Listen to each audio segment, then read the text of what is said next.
இயேசு கிறிஸ்துவின் நாமத்தினாலே இந்த பகுதியில் வசிக்கின்ற உங்களை ஒவ்வொருத்தரும் நாங்கள் வாழ்த்துகிறோம், வரவேற்கிறோம்.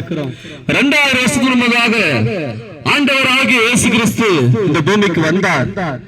நம்மளுடைய பாவங்களுக்காக அவர் சிலுவையில் அடிக்கப்பட்டார். நம்மளுடைய அக்கிரமங்களுக்காக அவர் சிலுவையில் நொறுக்கப்பட்டார். நாம் செய்த துரோகத்தினால் அவர் சிலுவையில் மறிக்கப்பட்டார். 3ஆம் நாள் உயிர்த்தெழுந்தார். பிரியமான தேவ ஜனமே, எவ்வளவு இரக்கமுள்ள தெய்வம் பாத்தீங்களா? நம்ம செய்த பாவம், நம்ம செய்த அக்கிரமம், நம்ம செய்த துரோகம் எல்லாம் அவர் சிலுவையில் மறித்து தீர்த்து விட்டார். பிரியமான தேவ ஜனமே, ஆண்டவராகிய இயேசு கிறிஸ்து ஒரு பாவம் செய்த பரிசுத்தர். வேதம் சொல்லுகிறது பிரியமானவர்களே, ஆண்டவராகிய இயேசு கிறிஸ்து ஒரு பாவம் செய்த பரிசுத்தர்.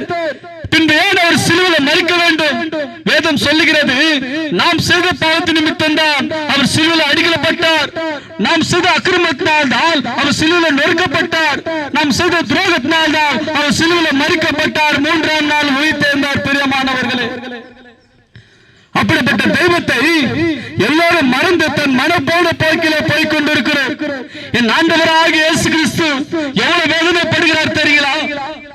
ஒரு கர்ப்ப வேதனைப்படுகிறார். பிரியமானவர்களே, ஒரு மனிதனை ஏன் ஆண்டவராகிய இயேசு கிறிஸ்து உண்டாக்கினார் என்றால், அவரை ஆராதிக்கும்படியாக, அவரை தொழுது கொள்ளும்படியாக தான் மண்ணினால ஒரு மனிதனை உண்டாக்கி அவனுக்கு ஜீவ சுவாசத்தை ஊற்றி அவன் ஜீவ ஆத்மா ஆனான்.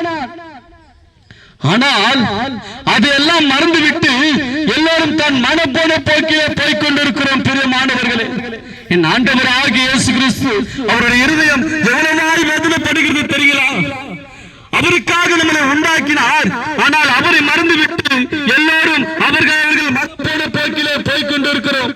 இனி காலம் செல்லாது, வருவன் என்று சொன்ன நமது ஆண்டவராகிய இயேசு கிறிஸ்து அது சீக்கிரமாய் வரப்போகிறார். பிரியமானவர்களே, அவரை சந்திக்க நீங்கள் ஆயத்தப்படுங்க.